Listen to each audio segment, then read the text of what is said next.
నమస్కారం. గోపాల సాముద్రిక శాస్త్రానికి స్వాగతం. గోపాల సాముద్రిక శాస్త్రంలో, హస్త సాముద్రిక శాస్త్రంలో హృదయ రేఖ గురించి మనం అనేక విషయాలు తెలుసుకుంటున్నాం. ఈ ఎపిసోడ్లో మరికొన్ని విషయాలు తెలుసుకుందాం. కొంతమంది చేతుల్లో హృదయ రేఖ ఇలాగ గురుస్థానానికి వెళుతూ శని స్థానము భాగంలో ఆగి హృదయరేఖ నుంచి ఒక శాఖారేఖ బుధస్థానము వైపు తిరిగి ఇలా మెలికగా ఏర్పడి ఉంటే, ఇటువంటి రేఖ కలిగినటువంటి వ్యక్తులు ఈ శని మతపరమైన కొన్ని భావజాలాలు కలిగి ఉండేటట్టు హృదయరేఖ తెలియజేస్తుంది. బుధస్థానము తెలివితేటలకి, ఆలోచనలకి, దీంట్లో వచ్చినటువంటి ఒక మెలిక, ఈ మెలిక ఉన్నటువంటి రేఖ వలన వలయంగా చుట్టి ఉంటే, ఇటువంటి గుర్తు కలిగినటువంటి వ్యక్తులు వారి ఆలోచనలు కొన్ని రహస్య విద్యలు, అగోచర విద్యలు, వాటి వైపు వీడి మనస్సు ప్రేరణ పొందుతూ ఉంటుంది. రహస్య విద్యలు, అగోచర విద్యలు అంటే దశమహావిద్యలు అని మనకి బగలాముఖి, కూష్మాండ, చిన్నమస్త, ఇలాగా కొన్ని పేర్లు ఉన్నాయి, 10. అవి కాకుండా చేతబడి, చిల్లంగి, బ్లాక్ మ్యాజిక్, ఇటువంటి విద్యలు అంటే గతంలో వీటిని ప్రయోగించేవారు అనేవారు.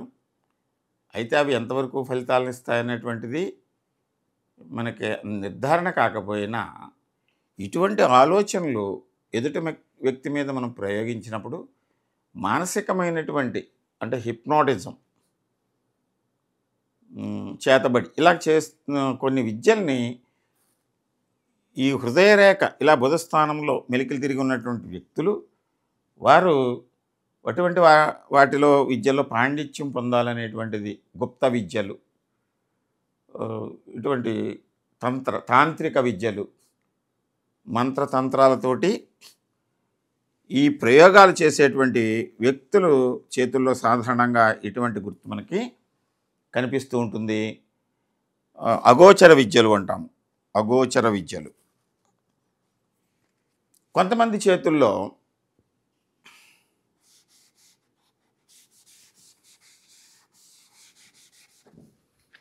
ఇక్కడ ఈ హృదయ రేఖ సామాన్యంగా ఉండి, హృదయరేఖ మీద చీలినటువంటి ఒక రేఖ బుధస్థానానికి వెళుతూ, ఈ బుధస్థానానికి వెళుతున్నటువంటి ఇక్కడ ఈ స్థానంలో సాధారణంగా ఇక్కడ వైవాహిక రేఖ ఉంటుంది. వైవాహిక రేఖ, వైవాహిక రేఖల స్థితి కొంత ఇలా విభజన జరిగి, ఈ బుధస్థానం వైపు వెళుతున్నటువంటి రేఖ కూడా ఇలా చీలి, అదే సమయమున అంటే అదే వయసున, ఇక్కడ ఏ వయసులో మనం లెక్క వేస్తామో ఆ వయసున అదృష్ట రేఖ మీద లాగా ఐలాండ్, లంక చిహ్నం ఉంటే ఇది వ్యతిరేకమైనటువంటి గుర్తు.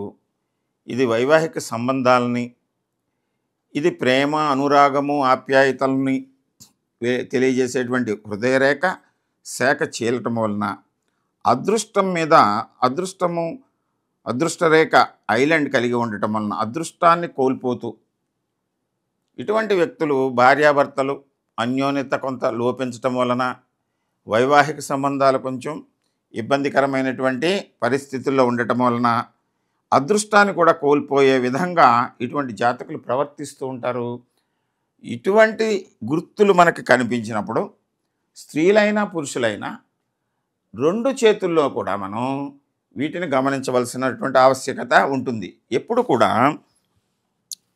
వ్యతిరేక గుర్తులు, శుభగుర్తులు ఏవైనా సరే ఇతర గుర్తులతోటి, ఇతర రేఖలతోటి ముడిపడి ఉన్నటువంటి అంశాలు మనం తెలియజేస్తున్నప్పుడు స్పష్టత కోసం 2 అరచేతుల్లో, స్త్రీలైనా పురుషులైనా 2 అరచేతుల్లో ఉండేటువంటి రేఖల్ని మనం కంపేర్ చేస్తూ చెప్పవలసి ఉంటుంది. దాన్ని వీక్షకులు గమనించవలసిందిగా కోరుతున్నాను. వ్యతిరేకమైన భావాలను భయభ్రాంతులకు గురి చేసేటట్టు చెప్పకూడదు. మనకి మానవ సంబంధాలు, మానవుల యొక్క భవిష్యత్తు మనం తెలియజేసుకోవడానికి వీలుగా ఈ శాస్త్రాలు కనుగొనబడ్డాయి. వీటిని వివరాలు మనం తెలుసుకుంటున్నప్పుడు ఏ విషయమైనా చెప్పేటువంటి వారికి సరైనటువంటి అవగాహన కలిగించుకుని మనం అప్పుడు ఎదుటి వారికి చెప్పాలి. భయభ్రాంతులకు గురి చేయడానికి కానీ, అపోహలకు లోన్ చేసి ఇతర క్రియల వైపు వాళ్ళని మళ్ళించడానికి కానీ ప్రయత్నం చేయరాదు. స్పష్టత ఉంటేనే వాటిని మనం వెల్లడించాలి. అందుకోసం ఈ శాస్త్రాన్ని పదే పదే తెలుసుకుని అధ్యయనం చేసి అనేక విషయాలు దీంట్లో ముడిపడి ఉంటాయి కనుక, అంటే రంగు, స్వభావము, వేళ్ళు, గోళ్ళు, వేళ్ళ యొక్క ఆకారము, మధ్య ఖాళీలు, ఇవన్నిటితోటి పాటు మనం ఒక హృదయ రేఖను చూస్తున్నామన్నా, ఇంకో శిరోరేఖని మనం గమనిస్తున్నా, లేకపోతే అదృష్ట రేఖని, జీవిత రేఖని మనం పరిశీలించిన, వీటన్నిటి యొక్క ఫలితాలని కూడా మనం దాంట్లో క్రోడీకరించి చెప్పవలసి ఉంటుంది. కొంతమంది చేతుల్లో ఈ హృదయ రేఖ ఈ ప్రారంభము ఇలాగ వెళుతూ సాధారణంగా ఈ హృదయ రేఖ ప్రారంభం ఇక్కడ ఇలాగా కుచ్చులాగా శాఖలు కలిగి ఉంటుంది. ఈ అంచున, అంటే ఈ పక్కకి చూపిస్తే మీకు నా చేయి చూపిస్తాను. ఇక్కడ ఈ రేఖ ఇలా ప్రారంభం అవుతున్నప్పుడు ఇలా 1, 2, 3, 4 ఇలా ఇటు ఇటు కుచ్చు కింద ఉంటాయి హృదయ రేఖ ఇక్కడ అంచున. ఇది సాధారణం. అంటే ఇలాగా కుచ్చులాగా ఉన్నప్పుడు ఇటువంటి వ్యక్తులకి సంతాన యోగము కలుగుతుంది అనేటువంటి పాయింట్స్, సంతానం గురించి 5 విషయాల్లో మనం చూస్తాము. ఒకటి, శుక్రస్థానంలో ఆ సంతాన రేఖలు చెప్పినప్పుడు చెప్తాను మరలా. అంటే మీరు ఈ రేఖలో కూడా అది ఒక భాగం కనుక శుక్రస్థానంలో ఉండేటువంటి రేఖలు, జీవిత రేఖ మీద ఉండేటువంటి ఊర్ధ్వరేఖలు, అదృష్ట రేఖ మీద ఉండేటువంటి ఊర్ధ్వరేఖలు. 4వ పాయింట్, హృదయ రేఖ ఈ చివర చీలికలు. తర్వాత 5వ పాయింట్, వైవాహిక రేఖ దగ్గర. ఈ 5 పాయింట్స్ పాజిటివ్గా ఉంటే ఆ సంతాన యోగం ఉంటుంది. అంటే సంతానము కలగటానికి దాంపత్యము, ప్రేమ, అన్యోన్యత కూడా ఒక భాగం కనుక ఇక్కడ ఆ హార్మోన్స్ రిలీజ్ ఎలా ఉంటుంది, వాటి యొక్క స్థాయి ఎలా ఉంటుంది తెలుసుకోవడానికి హృదయ రేఖను కూడా మనం పరిశీలించాలి. కనుక ఈ హృదయ రేఖ చివర ఇలాగ చీలి ఉంటే సంతాన యోగ్యత ఉంటుంది, స్త్రీలైనా పురుషులైనా. కానీ కొంతమంది చేతుల్లో ఒక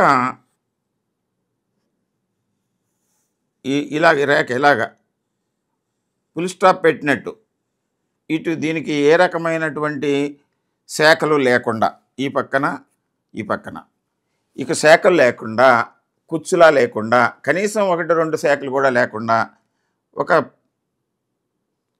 చుక్కతో ఆగినట్టు ఇటువంటి హృదయ రేఖ కలిగినటువంటి వ్యక్తులు సంతాన యోగ్యతను కొంతవరకు కోల్పోతారు. అయితే ఈ విషయం మనం గమనించినప్పుడు హృదయ రేఖను భార్యాభర్తలు ఇరువుల్లోనూ, స్త్రీలైనా పురుషులైనా 2 అరచేతుల్లోనూ ఈ విషయాన్ని మనం గమనించి అది ఒక పాయింట్ కింద నోట్ చేసుకోవాలి. అంటే హృదయ రేఖ ప్రారంభంలో చీలికలు లేకపోయినట్లయినా సంతాన యోగ్యత కొంత శాతము తగ్గుతుంది. దాన్నే కొంతమంది ఏం చెప్తారు, సంతాన యోగం ఉండదు అని చెప్పేస్తారు. సంతాన యోగం ఉంటుందని ఈ ఒక్క పాయింట్ మీద చెప్పేయకూడదు, మిగిలిన విషయాలను కూడా గమనించాలి. ఇదొక మైనస్. కొంతమంది చేతుల్లో ఈ హృదయరేఖ ఇలాగా రేఖలున్న ఈ హృదయరేఖకు కింద వైపుకి దిగువకి ఇలాగా కొన్ని పీచు రేగినట్లు రేఖలు విస్తరిస్తూ ఉంటాయి, వెనక్కి వస్తాయి. ఇటువంటి హృదయరేఖ కలిగినటువంటి వ్యక్తులు ఈ రేఖను మనం కొలిచినప్పుడు పూర్తిగా 100 సంవత్సరాలు కొలుచుకున్నప్పుడు ఏ భాగములో అయితే ఈ దిగువ రేఖలు వెనక్కి వస్తూ ఉంటాయో అటు ఆ వయసున ఈ ఇతరులతోటి అంటే కుటుంబ సభ్యులు, బంధువులు ఈ ప్రేమ, అభిమానము, స్నేహము, ఆప్యాయతలను తెలియజేసేటువంటి ఈ రేఖ హృదయరేఖ దాని నుంచి వెనక్కి దిగువకి వచ్చేటువంటివి. అంటే ఈ ప్రేమ, అభిమానము, ఆప్యాయత, స్నేహము, వ్యాపార సంబంధాల్లో భాగస్వామ్యం ఇలాంటి విషయాలలో వీళ్ళు కొంత ఇబ్బందిని ఎదుర్కొంటూ వెనక్కి అంటే ఆ భావాల్ని వెనక్కి తీసుకుంటూ ఇతరుల చేత కొంతవరకు ఇతరుల చేతిలో వీళ్ళు ఇబ్బంది గురయ్యి నష్టాన్ని, సమస్యలను కొని తెచ్చుకుంటూ ఉంటారు. కొంతమంది చేతుల్లో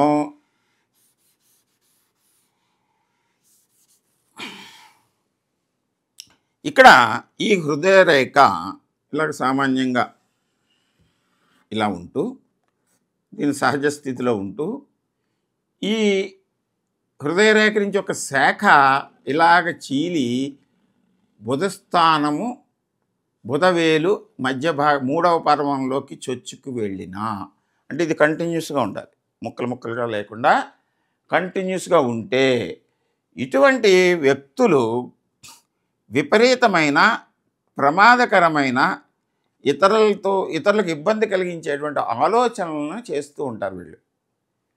ఇది రిలేషను, ఇది తెలివి. ఆ తెలివి విపరీత ధోరణి, అది వ్యతిరేకమైనటువంటి ఫలితాలను ఇచ్చే విధంగా ఇటువంటి వ్యక్తులు తమ తెలివితేటల్ని, తమ స్నేహ సంబంధాలని, బంధుత్వాలని ఎన్నిటినీ కూడా ఉపయోగించి వారితోటి విపరీతమైనటువంటి ధోరణిలో ఈ ఆలోచనలు చేస్తూ ఇతరులను ఇబ్బంది పెట్టేటువంటిది. ఆ విషయంగా వీరు కూడా ఇబ్బంది పడుతూ ఉంటారు. ప్రధానంగా మనం అరచేతిలో ఉండే రేఖలు వ్యక్తి యొక్క లక్షణాలని, వ్యక్తి ఎదుర్కొనేటువంటి సమస్యల్ని, ఒక వ్యక్తికి తన కర్మలను తను ఎలాగ ఆచరిస్తాడనేటువంటిది, ఆ ఆచరణ వలన వచ్చేటువంటి ఫలితాలు, వీటి గురించే మనం చర్చిస్తాం కనుక ఇక్కడ వ్యతిరేక ధోరణి వలన ఈ వ్యక్తులు నష్టపోతూ ఉంటారు, ఇతరులను ఇబ్బంది పెట్టడానికి ప్రయత్నం చేస్తూ ఉంటారు వారి యొక్క స్వభావం వలన. కొంతమంది చేతుల్లో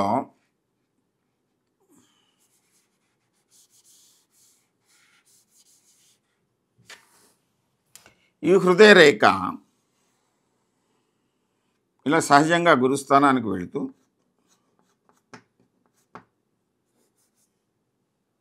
ఈ బుధస్థానము, రవిస్థానముకు మధ్యలో ఎక్కడైనా ఒక దిగువ రేఖ ప్రారంభమయ్యి మెలికలుగా